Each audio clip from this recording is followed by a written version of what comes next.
वो 17-18 महिला कलाकार हरियाणा के अंदर मारी गई है। जेंट्स कलाकार को तो कुछ भी नहीं हुआ। ये जो अश्लील फुहड़ता हुई थी, ये कुछ जो हमारी डांसर थी ना, इन्होंने हिंडाई। अब ये खुद अकेली जाके फार्म हाउसों में डांस करने लगी, तो वहाँ लोग ड्रिंक करके इनके डांस देखते तो कुछ ना कुछ तो होगा। पहले तो सांगों में लोग देखते थे, वहाँ ओरिजिनलिटी तो नहीं थी ना, फिर ओरिजिनलिटी आ गई, लड़कियां ही स्टेज पे आ गई। किसी एक भी कलाकार को हरियाणा सरकार की तरफ से कुछ भी नहीं मिला है। हम तो मार्केट के कलाकार, हाँ, हमारा तो उत्तर भारत में नाम है, हमने नहीं मिला तो बेचारे अन्नी चरलिया को कर मिलेगा। पिक्चरों में जैसे राजेश खन्ना, धर्मेंद्र जी, अमिताभ बच्चन, सनी देओल जी, इनका एक दौर है, ये अपने टाइम के सुपरस्टार रहे हैं। तो इसीलिए इसी प्रकार से हरियाणवी संस्कृति के अंदर भी सुपरस्टार कलाकार रहे हैं, उनका एक दौर रहा है। घेर रात अंधेरी गिरती पड़ती आगी चाल कुटी में, रह तो रह बेटी की ढाला बन गए चाल कुटी पे।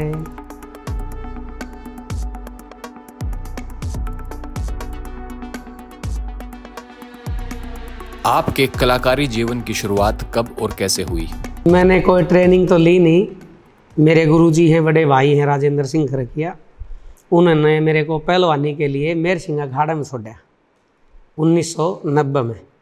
तो 91 में बहुम पहलवान जी थे बालंद के, उनके अखाड़े में कंपटीशन था, वहाँ पे माशे जी भी गए थे, भाई रणवीर बड़ुआसनिया भी था, सुनील दुजानिया, ये काफ़ी कलाकार थे। तो मेरे को एकदम उठा के मंच पे खड़ा कर दिया। जब मैं जनता की तरफ लगा तो मैं अंदर से डर गया, क्या गाऊंगा मैं। मेरी शुरुआत थी, माँ सरस्वती का मन के अंदर नाम लिया मैंने, मन में। तो एक रागनी गाई थी मैंने, हरिश्चंद्र के किस्से से, रे माली मैं के उजाड़ू तेरे बाग ने। तो वह माँ सरस्वती के आशीर्वाद से अच्छी रागनी हुई। मैना कंपनी की रिकॉर्डिंग थी, तो बस आशीर्वाद मिल गया और रागनी बहुत अच्छी हुई। फिर मैंने पहलवानी छोड़ दी, मेर सिंह गुरु जी का अखाड़ा छोड़ दिया।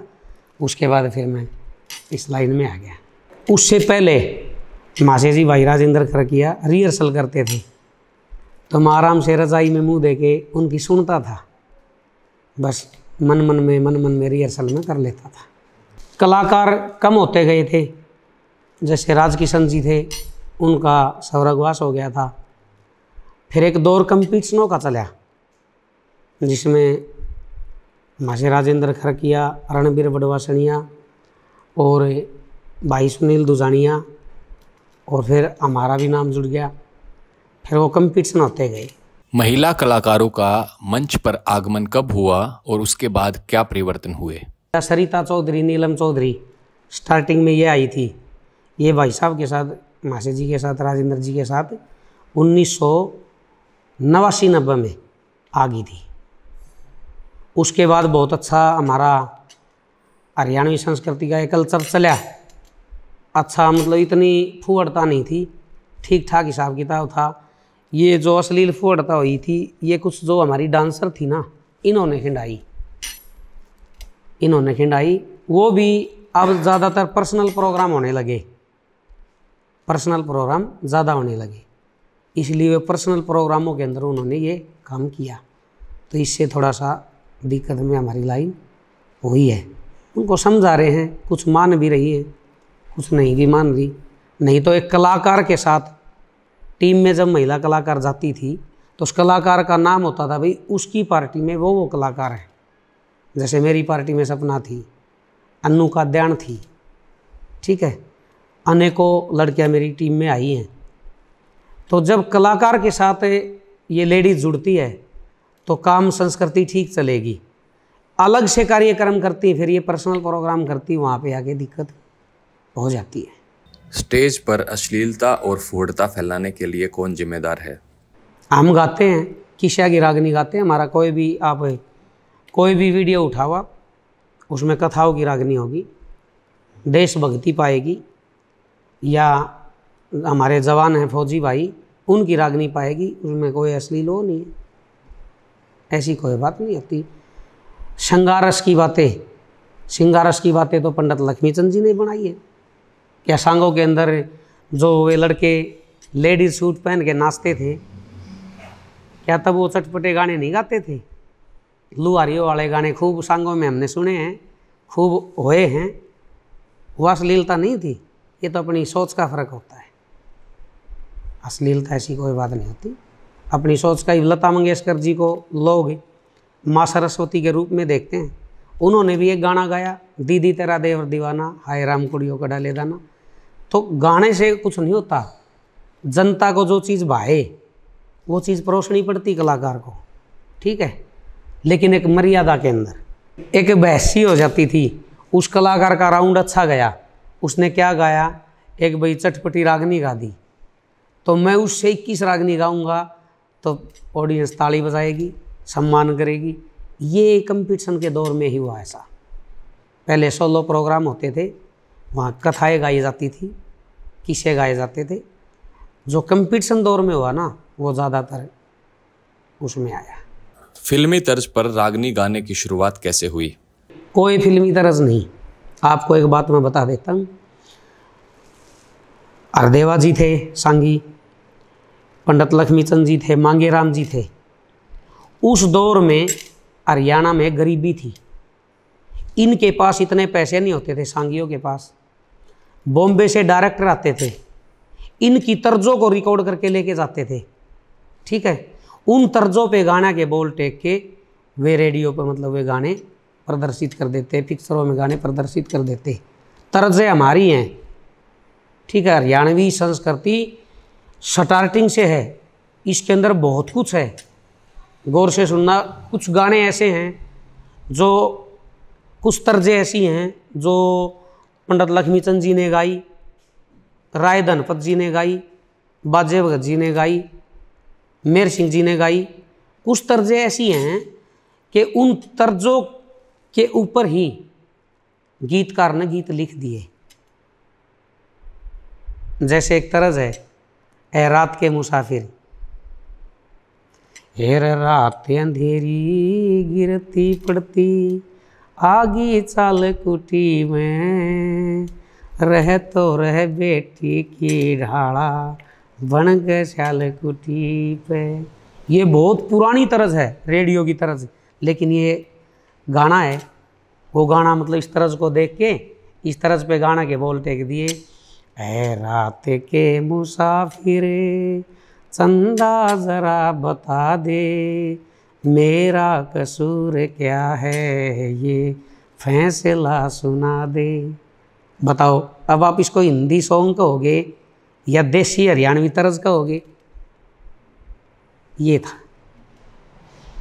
फिर हमारी कुछ बुजुर्ग, जो हमारी दादियाँ थी, ताइयाँ थी, वे के जब कोई ब्याह शादी में फेरे होते, वो एक तर्ज गाती थी, सुन मेरा मोसा सुनी कना, मोसी गहने धरी कना। ये तो बहुत पुराना गीत है, बहुत पुराना। पंजाब वाले ने इस तर्ज को चुरा के इस पे गाने बोल टेक दिए, हुस्न जवानी मालो माल है तेरी मत वाली चाल। तर्ज किसकी हुई आप बताइए? हरियाणवी हुई ना, ये बात थी। क्या आप हमें कोई ऐसा मंच अनुभव बता सकते हैं जो आपको हमेशा याद रहेगा? कलाकार का जो ऑडियंस सम्मान करती है ना, वो कुछ स्टेजों पे यादें रह जाती हैं। कुछ कंपटीशन ऐसे हुए जो पब्लिक ने हर कलाकार को सर आँखों पे बैठाया है। हर कलाकार का एक दौर हुआ है पिक्चरों में, जैसे राजेश खन्ना, धर्मेंद्र जी, अमिताभ बच्चन, सनी देओल जी, इनका एक दौर रहा है। ये अपने टाइम के सुपरस्टार रहे हैं। तो इसीलिए इसी प्रकार से हरियाणवी संस्कृति के अंदर भी सुपरस्टार कलाकार रहे हैं, उनका एक दौर रहा है। वो दौर हरी कलाकार का आता है। दिनोद कंपटीशन था, भाई साहब का एक्सीडेंट हो चुका था, राजेंद्र जी का, 2002 की बात है। कम से कम 1.25 लाख जनता थी उस कंपटीशन में, और 7-8 किले का ग्राउंड है, उसमें तिल डाल दे इतनी जगह नहीं थी। तो सबको ये पता हो गया था भाई मासे जी का एक्सीडेंट हो चुका है और उनके भाई हैं। तो जनता ने सर आँखों पे बैठाया, पूरी पब्लिक ने इतना सम्मान कर दिया, मैं उस सीन को कभी भूल नहीं सकता। दिन ऑफ द कंपटीशन भिवानी में, जो राधा स्वामी जी का गांव है, ताराचंद जी का, उस गांव में। सोशल मीडिया के इस दौर में आपने किस तरह के बदलाव महसूस किए हैं? सांगों को तो फैल किया कंपटीशनों को फैल किया कैसेटों ने, कैसेटों को फैल किया सीडी ने, और सीडी को फैल कर दिया था फिर हमारी इसने पेन ड्राइव ने, पेन ड्राइव को फैल कर दिया फिर यूट्यूब ने। और अब बहुत कम जो मटका लाइन में कंपटीशन होते हैं, प्रोग्राम होते हैं, ऑडियंस बहुत ही कम जाने लगी। सब सोचते 2 दिन बाद यूट्यूब पे आ जाएगा, देख लेंगे। लेकिन हमारे जो प्रोग्राम होते हैं, मैंने पक्के साज पे गाना शुरू कर रखा है, जो सांगी साज होता है। हमारा तो ऑडियंस आज भी बहुत आती है, क्योंकि 3-4 हमारी टीम में बहुत अच्छी अच्छी गायिकाएँ हैं, बहुत अच्छे अच्छे गायक हैं। 8 कलाकारों का ग्रुप है मेरा। तो हम बहुत अच्छा हरियाणवी फोक डांस भी करवाते हैं, जो हमारे देसी डांस होते हैं, गाने पे भी डांस होते हैं, लेकिन बहुत एक पर्दे के अंदर। और अच्छी हम ऐतिहासिक रागनियाँ गाते हैं, कथाओं की, सेठ ताराचंद की, हरिश्चंद्र की आमने सामने की रागनी गाते हैं हम, पद्मावत की गाते हैं। ये होता है। डीजे, स्टेज डांस और सपना चौधरी की एंट्री के बाद के बदलाव को आप कैसे देखते हैं? एक कोई कलाकार ये सोचे कि मैं कलाकार बनूं, उसका भाग कमज़ोर हो तो कलाकार नहीं बन सकता। कुछ गॉड गिफ्ट होता है। जब सपना मेरे पास आई थी तो 15 साल की उसकी एज थी, और बिल्कुल गरीब घर से थी, दिल्ली से थी। रोहतक का तो ये वैसे नाम लेती है, लेकिन मैं रोहतक से नहीं, ये दिल्ली से है, दीनपुर से, नजफगढ़ में। तो बिल्कुल गरीब घर से थी। जब ये पहले दिन आई 2010 में, पुंडरी प्रोग्राम था, मैंने इसको रोहतक से लेकर पुंडरी तक 2 रागनियाँ सिखाई। इसने जाते हुए रागनियाँ गा दी।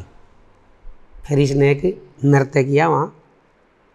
एक हरियाणवी गाना था मेरा, डोल कुएं में लटके से, सीनम कैथलिक जी का, उस पर इसने बहुत अच्छा नृत्य किया। फिर मैंने ये गायक बना दी थी। फिर 2014 के बाद ये टीम से भैया मैं अलग अलग होगी। फिर बाद में डांसर वाली छाप लगी इसके, डांस ज़्यादातर इसने वो किया, नहीं तो ज़्यादातर रागनियाँ गाती थी जी। ऑडियंस एकदम से डांस को इतना पसंद करने लगी, तो वो पहले तो सांगों में लोग देखते थे, वहाँ ओरिजिनलिटी तो नहीं थी ना। फिर ओरिजिनलिटी आ गई, लड़कियाँ ही स्टेज पे आ गई, मंच पे आ गई, तो ऑडियंस का दुगना मन खुश होने लगा। पैसे देने लगे लोग, डांस को तवज्जो देने लगे लोग। ये था। महिला कलाकारों की जान को खतरा और हत्याओं के पीछे आपको क्या कारण नजर आता है? ये कला हमारी गंधर्व कला है। ये गंधर्व कला हमारी, इसमें जो कलाकार जैसा करता है परमात्मा उसको वैसा दंड देता है। 17-18 जो महिला कलाकार हैं जो मारी गई, गोलियों का शिकार हुई है, वो 17-18 महिला कलाकार हरियाणा के अंदर मारी गई है। जेंट्स कलाकार को तो कुछ भी नहीं हुआ, क्योंकि लोग जेंट्स को सात्विक रूप से देखते हैं। अब ये जो भद्दा प्रदर्शन करेंगी, ये फूहड़ता दिखाएंगी, ये पर्सनल प्रोग्राम करेंगी, तो उससे क्या होगा? क्राइम बढ़ेगा। पहले कलाकार के साथ जाती थी, 7-8 कलाकार के साथ म्यूजिशियन होते हैं, एक सिक्योरिटी सी हो जाती है। अब ये खुद अकेली जाके फार्म हाउसों में डांस करने लगी, तो वहाँ लोग ड्रिंक करके इनके डांस देखते, तो कुछ ना कुछ तो होगा। ये तो मतलब उसमें कहीं ना कहीं कलाकार की भी गलती है। हाँ, कलाकारों की गलती है। ये क्यों जाएं? पर्सनल प्रोग्राम अगर इन्होंने करने हैं तो पर्सनल प्रोग्रामों में भी स्टेज होना चाहिए।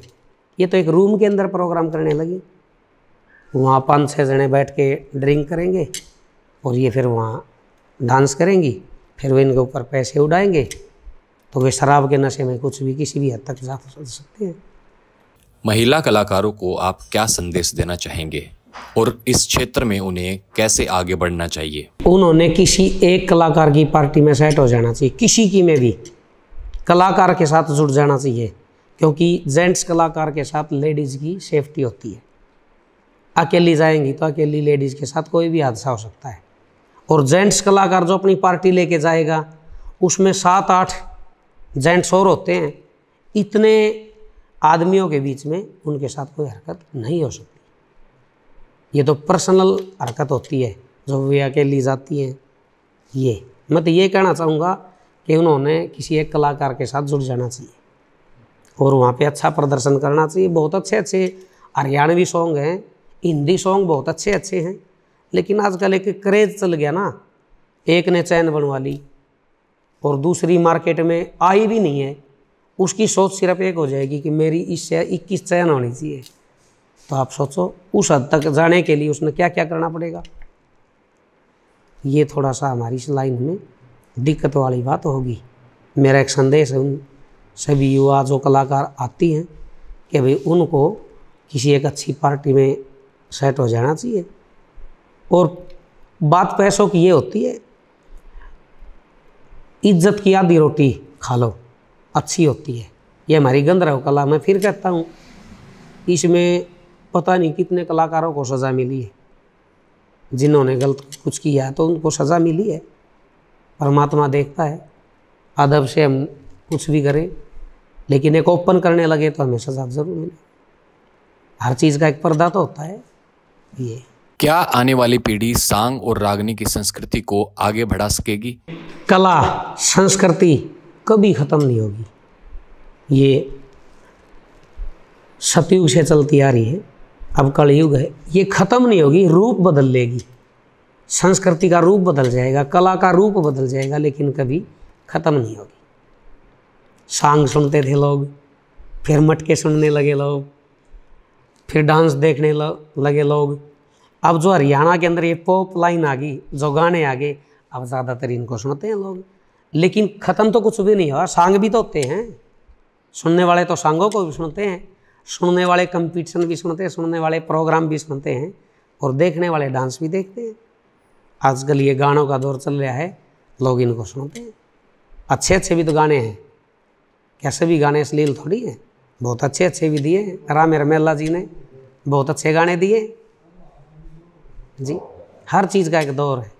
सरकार कलाकारों को किस प्रकार का सहयोग देती रही है? ये हरियाणवी कलाकारों का एक बहुत बड़ा दुर्भाग्य रहा है कि सरकारों ने हरियाणवी संस्कृति के ऊपर कभी ध्यान नहीं दिया। देखिए, हम कलाकार सबके साथ जगह होते हैं, ठीक है। ताऊ देवीलाल जी रागनियों के फैन रहे, ओम प्रकाश चौटाला जी रागनियों के फैन रहे। कलाकारों को, एक तो कलाकारों को ओम प्रकाश चौटाला जी ने सर्विस दी। दिल्ली के मुख्यमंत्री थे साहब सिंह वर्मा जी, उन्होंने 4 कलाकारों को सर्विस दी। हमारा दुर्भाग्य इस सरकार में है कि कलाकारों को कोई प्रोत्साहन नहीं है, न सुनने वाला। पिछली बार सरकार में मेरे को और भाई विकास पासौरिया को कला परिषद का मेंबर बना दिया गया। मैं ये बात आप ज़रूर पहुँचाना वहाँ तक, हम दोनों को मेंबर बना दिया गया। 51,000 रुपये हरियाणवी कलाकार की सरकार फीस देती कला परिषद की तरफ से। लेकिन वो लोग क्या करते हैं, जो कला परिषद के चेयरमैन रहेंगे, ये क्या करते हैं, आज भी सांगियों को सांग के 51,000 रुपये सरकार की तरफ से मिलते हैं, सांगियों को देते हुए 15,000, 35,000 रुपये खुद हजम कर जाते हैं। सांगी बोल नहीं सकते, अगर किसी ने विरोध कर दिया तो उसको सांग नहीं मिलेंगे, वो बेचारे अपनी मार्केट में आने के लिए ये होता है। तो ये हमारे साथ भी हुआ। मैंने और विकास जी ने दोनों ने एक बात हमने आपस में शेयर की, भाई हम विरोध करेंगे। सीएम साहब के साथ हमारी मीटिंग होनी थी, हमको सीएम साहब से मिलने नहीं दिया। तो वहाँ जो हमारी बड़ी वो चेयरमैन थी, शायद मैं नाम भूल गया उनका, उनसे हमने शिकायत की, हम ऐसे वैसे कलाकार नहीं हैं जो सिख दड़ हो, हम मार्केट के कलाकार हैं, नाम हमारा हरियाणा के अंदर, उत्तर भारत में नाम हमारा, तो आप ऐसा क्यों करते हो? तो हमको कला परिषद से निकाल दिया। तो ये हमारा दुर्भाग्य रहा है। वो लोग पदों पे बैठा रखे हैं जो कलाकारी के नज़दीक भी नहीं है, जिनको सारे गामा पा धा नी सा 7 स्वर होते हैं, किसी स्वर का ज्ञान नहीं, वो पद पे बैठा रखे हैं। बताओ किसको गाना आता है? जो वहाँ बैठे हैं। हरियाणवी कलाकार के साथ अगर उनका मुकाबला हो जाए तो 2 मिनट स्टेज पे रुक नहीं सकते वे, वो पदों पे बैठा रखे। तो ये क्या जाने हरियाणवी संस्कृति को, ये सरकार बताओ। जो रागनी कलाकार हैं उनकी क्वालिफिकेशन नहीं है। कोई 8 पढ़ के रागनी गाने लग गया, कोई 10 पढ़ के गाने लग गया, कोई +2 करके गाने लग गया। यानी कि एक जो सुविधा होनी चाहिए, आपस में भाईचारा होना चाहिए, वैसे भाईचारा है, लेकिन जब बात आएगी सरकार की तरफ वो करने की तो कोई कहीं बढ़ जाता है, कोई कहीं बढ़ जाता है, ये क्लास दिखाते नहीं। ये भी एक दुर्भाग्यपूर्ण बात है। पंजाब के कलाकारों के अंदर ही क्लास है। 1991 में जिस टाइम पे मैं गाने लगा, गुरदास मान जी उस टाइम पे सटार थे पंजाब के। उसके बाद दिलेर मेहंदी जी आए, बब्बू मान जी आए, हंसराज हंस जी आए। उनको पंजाब सरकार लोन देती थी, सब्सिडी होती थी एल्बम के ऊपर। आज तक हरियाणा के अंदर किसी एल्बम पे कोई लोन नहीं, कोई सब्सिडी नहीं। कहाँ तक संस्कृति जाएगी? अकेले कहाँ तक करेंगे? कलाकारों के किले बिक चुके, इस पॉप लाइन के कलाकारों के। कलाकार बनने के लिए अपना एक किला डिगा दिया, एल्बम निकाल दी, नहीं चली, आगे पैसे कहाँ से आएंगे? ये दुर्भाग्य रहा है। तो सरकार ने हरियाणवी संस्कृति की तरफ ध्यान देना चाहिए। ये स्वर्ण जयंती मनाते हैं, ये इनके अपने जो कला परिषद के मेंबर होते हैं, जो संजय भसीन जी हैं, मैं खुला आपके सामने बोलता हूँ, पेवर भ्रष्ट हैं। अगर वो ये कह दे भाई मेरा कोई सबूत ला के दे, तो 15 सबूत मैं दे सकता हूँ। संजय भसीन जी के बापोड़ा में सांग होते हैं, बापोड़ा में पेवर कलाकारों की पेमेंट रखी जाती है, किसी कलाकार को पेमेंट नहीं मिलती। मेरे को बुला लिया, संजय भसीन वहाँ मुख्य अतिथि, मेरे को 4100 रुपये देने लगे। किस चीज़ के भाई 4100? तो बोले यहाँ तो जीत नहीं मिलते हैं। अरे वहाँ से 21,000 पास हो रहे, तुम 4100 किस लिए दे रहे हो? तो देखिए ये हमारा एक दुर्भाग्यपूर्ण बात है हमारी। गजेंद्र फोगाट आज डायरेक्टर बना रखा है। गजेंद्र फोगाट ने भी सोचना चाहिए कि भाई तू ज़्यादा कलाकारों के साथ जाति करेगा तो परमात्मा सजा तेरे को भी देगा। क्या मिला? 600 कलाकारों को हमने वो कर दिया, किसी एक भी कलाकार को हरियाणा सरकार की तरफ से कुछ भी नहीं मिला है। हम तो मार्केट के कलाकार, हाँ हमारा तो उत्तर भारत में नाम है, हमने नहीं मिला तो बेचारे अन्नी चरलिया को कर मिलेगा। आप बताओ, एक भी कलाकार आके ये कह दे मेरे को ये मिला, मेरे को ये मिला, तो हम उनके चोर। ये दुर्भाग्य, हमारा दुर्भाग्यपूर्ण बात हमारे साथ रही है। कोई कला परिषद नहीं, कोई पहले हमारा ये महकमा होता था लोक संपर्क विभाग, इसके अंदर भी डाका चल गया, ठेकिया पर लेने लगे। कलाकार के सरकार दे रही है 25,000 रुपये, उनको दे रहे हैं 12,000 रुपये। क्या मतलब है? सोचिए आप इस बात को। तो वहाँ तक हमारी आवाज़ पहुँचती नहीं, और पहुँचती तो उस आवाज़ को दबा दिया जाता है। सीएम विंडो में मैंने 2 बार शिकायत कर चुका मैं, वहाँ तक बात हमारी पहुँची नहीं है। आप बताइए कैसे काम चलेगा? संस्कृति कहाँ तक ऊपर जाएगी? ये है जी, सरकार को सोचना चाहिए। जो मुख्य कलाकार हैं, भूपेंद्र हुड्डा जी ने एक मुहिम चलाई थी जब कांग्रेस की सरकार थी कि भाई मैं कुछ कलाकारों को सर्विस दूंगा। हम कलाकार इकट्ठे होकर वहाँ पे गए थे। वहाँ भी सीएम साहब गए के सलाहकार था प्रोफेसर वीरेंद्र, उन्होंने एक ऐसी बात काट कर दी तो चौधरी भूपेंद्र सिंह हुड्डा उसकी बात को मान गए। नहीं तो 10 कलाकारों को वो सर्विस देने वाले थे, लेकिन वीरेंद्र जी ने कुछ ऐसा कर दिया, ये तो कलाकार पैसों में काम करते, तो 10 की 10 सर्विस कैंसिल हुई वहाँ भी। नहीं तो उन्होंने हमारी बात को स्वीकार कर लिया था और वो 10 सर्विस देते हैं। ये रही जी। और बताइए आप। ठीक है सर, मेरी तरफ से हो गया। पर आप कुछ और आने वाले जो नए सिंगर्स हैं उनको कुछ कहना? सभी को मेरी तरफ से बधाई है। जो नए सिंगर हैं, मेहनत करो। पंजाब से ऊपर पहुंच गया है हरियाणा, पॉप गानों में भी, हमारी संस्कृति में भी। क्योंकि अब तो सरकार ने इनके लिए कोई film industries, Haryanvi film industries खोल देनी चाहिए। मेरी सोच तो ये है। और सभी कलाकार बधाई के पात्र हैं। जो भी अपने से सीनियरों की इज्जत करनी चाहिए। और कला प्रेमियों का धन्यवाद करना चाहिए, क्योंकि जनता कलाकार के लिए तो भगवान होती है। जब जनता ही उसको नकार देगी तो कलाकार थोड़ी बनेगा। अपनी मेहनत करनी चाहिए। आजकल कॉलेजों में भी कंपटीशन होते हैं, कला के कंपटीशन होते हैं, वे सभी बधाई के पात्र हैं। सभी को मेरी तरफ से हाथ जोड़ के नमस्कार। जय हिंद, जय भारत।